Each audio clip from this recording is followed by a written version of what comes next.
जय आदिशक्ती. मी राधा दत्तात्रय जंगले. जीवनातील सत्य या यूट्यूब चॅनलमध्ये आपणा सर्व बंधू आणि भगिनींचं सहर्ष स्वागत करत आहे. बघा, आजचा आपला विषय असा आहे की जे देव्हाऱ्यात टाक असतात की नाही, देवी देवतांचे नाही, ते ठेवणं अनिवार्यच आहे. पण जे आपण मृत व्यक्तीचे टाक बनवतो ते टाक, किंवा मग काही भागांमध्ये टाकांऐवजी कळस असतो, जसा आपला देव्हाऱ्याला कळस असतो त्या पद्धतीनेचे कळस, ह्या टाक किंवा कळस हे प्रत्येक वेळेस बनवणं गरजेचं आहे का, किंवा मग प्रत्येक मृत व्यक्तीचा टाक देव्हाऱ्यात पूजणं गरजेचं आहे का, महत्वाचं आहे का? ठीक आहे. आणि टाक असायला हवेत की नाही या विषयावरती आपण आज सविस्तर माहिती घेऊया.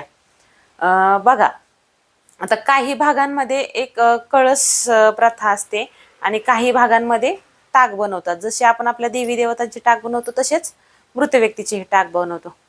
आता हा भाग पूर्णपणे श्रद्धेशी निगडित आहे, किंवा आदरतिथ्य म्हणून की आपल्या अमुक अमुक व्यक्तीवरचं आपलं प्रेम आहे, त्या व्यक्तीने आपल्यासाठी खूप काही केलं आहे, किंवा एक आठवण म्हणून काही काही लोक करतात. पण काही ठिकाणी काय होतं, घरामध्ये पितृदोष आढळला जातो. ठीक आहे.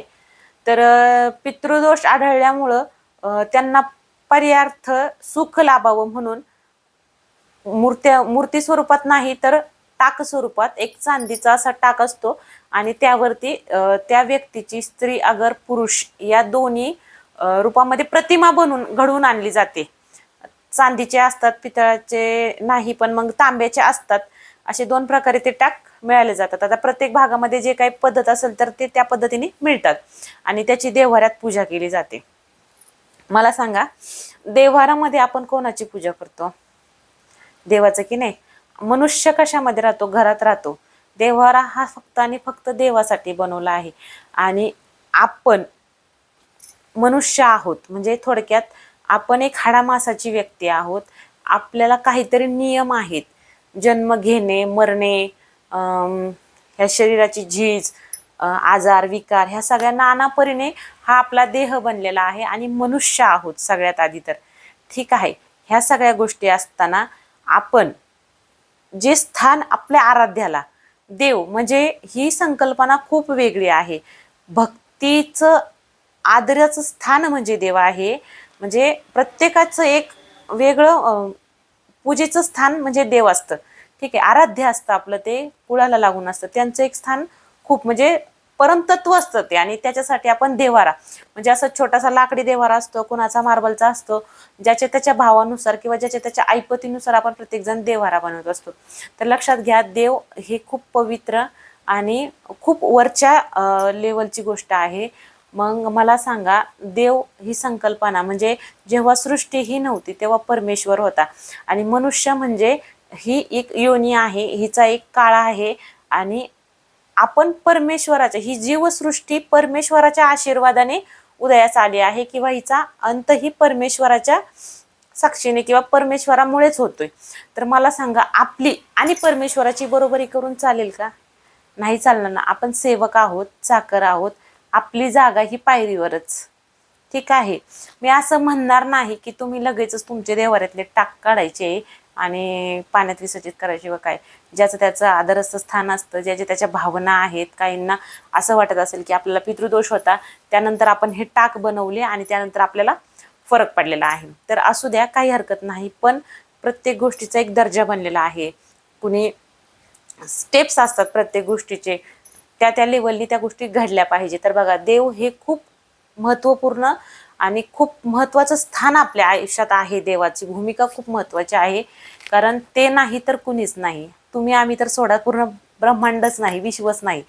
तर बघा, देव हे नेहमी जर असतील टाक, तर देव हे नेहमी वरच्या पायरीवर असायला हवेत. ठीक आहे.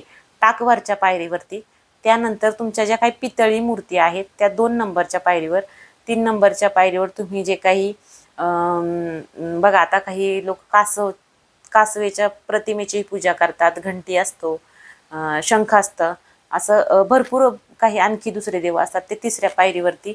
आणि त्यानंतर जाऊन जर 4थ्या पायरीवरती, किंवा मग देव्हाऱ्यात 4थी पायरी नसेल तर सपाट असा पृष्ठभाग असतो, त्या ठिकाणी तुम्ही एका कोपऱ्याला तुम्ही तुमचे पितृदेवतेचे टाक ठेवावेत. अन्यथा तिथं जागा नसेल तर तुम्ही देव्हाऱ्याच्या समोर एखादं पिढं मांडून व्यवस्थित अशी जागा बनवून तुम्ही तिथे तुमचे टाक पूजू शकता. तुम्ही तुमच्या देव्हाऱ्याला नैवेद्य दाखवता, कळत न कळत तो नैवेद्य आधी तुमच्या पितरांना पण दाखवला जातो. लक्षात घ्या, पित्राचा नैवेद्य हा देवाला चालत नाही. हा, तुम्ही देवासाठी केलेला नैवेद्य पित्रासाठी चालू शकतो, पण पित्रांना केलेला नैवेद्य देवाला नाही चालत. तर मग तुम्ही देवाला आणि पित्राला एका ताटात जेवायला बसवता, असं होतं की नाही.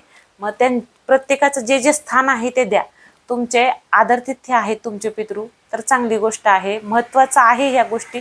तुम्ही म्हणाल ते होते तर आम्ही आहोत, चांगली गोष्ट आहे, पण ते कोणामुळे आहेत तर त्या भगवंतामुळे आहेत. भगवंत नसता, परमेश्वर नसता तर तेच काय कुणीच नसतं. मग आधी देव, ठीक.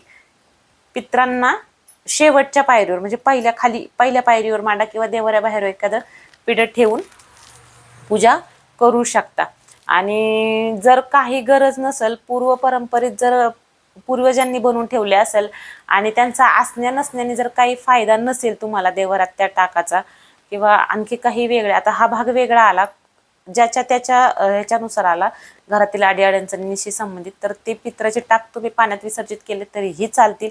आता तो विषय वेगळा आहे, कुणाचे करायचे आणि कुणाचे नाही. ज्यांना आवश्यकता आहे त्यांनी पूजा करू शकता, फक्त काही नियम अटी वेगळ्या ठेवा, देवासाठी वेगळ्या, ह्यासाठी वेगळ्या. आणि मला सांगा, ती एक कळश प्रथा आहे काही भागामध्ये. तर असं म्हणलं जातं की घरामधील काही व्यक्ती मृत झाल्यानंतर त्यांचा नावाचा एक तो कळश करायचा आणि त्याची पूजा करायची. अक्षरशः काही काही ठिकाणी 6, 6, 7, 7, 5, 5 कळश झालेले आहेत. मला सांगा, जशा व्यक्ती जाणार तसे तुम्ही कळश बनवून तुम्ही तुमच्या देवारात पूजा करू शकता का? आणि करायच्या तर किती कळसाच्या करायच्या? माणसांच्या आठवणी जपायच्या असतात, ना की त्यांना आपल्यामध्ये बोलवायचं हे करायचं असतं. ठीक आहे. बघा, आपण दिवाबत्ती करत असताना, काही देवासमोर ध्यान करत असताना काही पॉझिटिव्ह कनेक्शन हे होत असतात, निघत असतात. मग जर आपण दैवी शक्ती जर जागृत होत असेल तर का बरं आपली निगेटिव्ह शक्ती पण जागृत होत नसेल? का आपले पितृ पण जागृत होत नसतील? होतच असतील की नाही. मग कळत न कळत तुम्ही त्या गेलेल्या व्यक्तींना पण परत बोलावताय, ही पण एक चुकीचं काम करताय. आणि प्रत्येक व्यक्तीचा कळस स्थापन करून देवाऱ्यात ठेवला तर उद्या कदाचित तुमच्या देवाऱ्यात तुमच्या देवाला जागा नसणार आहे. मग काय करायचं? देवाऱ्यातील देव काढून टाकायचे आणि फक्त कळशच पूजा करायची का? ठीक आहे, असं काही करायचं नाही. तुम्हाला वाटतंय ना, तर त्या व्यक्तींच्या आठवणी हृदयामध्ये ठेवा, आठवणींमध्ये ठेवा. त्यांनी आपल्याला जे काही चांगलं शिकवले ते अनुकरण करा. त्यांचं तुम्हाला श्राद्ध घालता येत असेल दरवर्षी तर घालू शकता. त्यांच्या नावाने काही अन्नदान करा, ह्या गोष्टी चांगल्या आहेत. काही शाळेला दान द्या त्या तिथीवरती, त्यांचे गुण घ्या. ठीक आहे. पुढच्या पिढींना त्यांच्याविषयी सांगत चला की आपले पूर्वज असे होते, त्यांनी असं केलं, असं झालं. ठीक आहे, ह्या गोष्टी करा, ना की पित्रांची पूजा तुम्ही टाक स्वरूपात. आणि त्याच पद्धतीने तुम्ही त्यांच्या, बघा काही लोक समाधी अवस्थेत म्हणजे थडगे वगैरे काय असतील ते पण संबोधलं जातं त्यांना, तर तुम्ही करायला करून जाता, अगदी सहज काही गोष्टी होतात.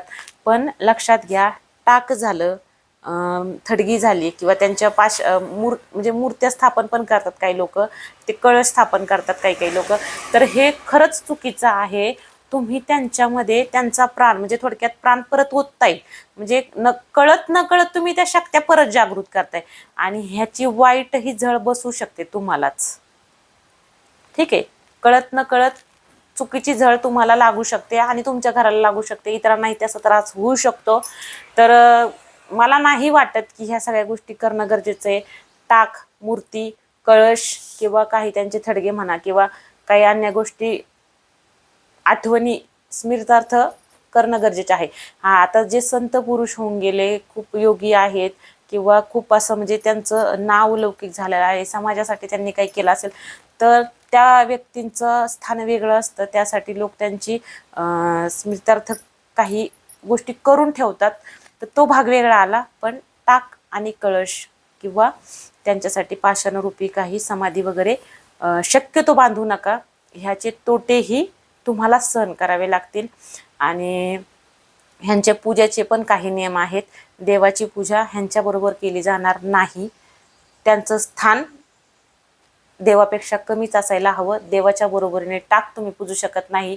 आणि मुळात देवघरात तुम्ही टाक, मृत व्यक्तीचे किंवा कळश पूजणं अत्यंत आणि खूप चुकीचं आहे. तुम्ही देवाचं स्थान तुमच्या घरातील पितृंना नाही देऊ शकत. त्यांची तुमच्यावर कृपा असणं तितकं गरजेचं आहे, पण त्याचे वेगळे नियम आहेत, वेगळी पद्धत आहे. तुम्ही त्या पद्धतीने त्या गोष्टी करू शकता. बघा, व्हिडिओ आवडला असेल तर लाईक करा, सबस्क्राईब करा आणि शेअर करा. ही दैवी सेवा मात्र करत जावा. नवनवीन विषयांवरती आपण रोजच व्हिडिओ बनवणार आहे. तुम्हाला जर व्हिडिओ आवडत असतील तर कमेंट बॉक्समध्ये जाऊन कमेंटही करा. आणि काही अडचणी असतील, आध्यात्मिक म्हणा, घरगुती म्हणा, इतर काही गोष्टीशी निगडीत, तर तुम्ही मला डिस्क्रिप्शन बॉक्समध्ये नंबर दिलेला आहे. तुम्ही मला कॉल करू शकता, मेसेज करू शकता. मी नक्कीच तुमच्या प्रश्नांचं समाधान करण्याचा प्रयत्न करेल. जय आदिशक्ती. आदेश.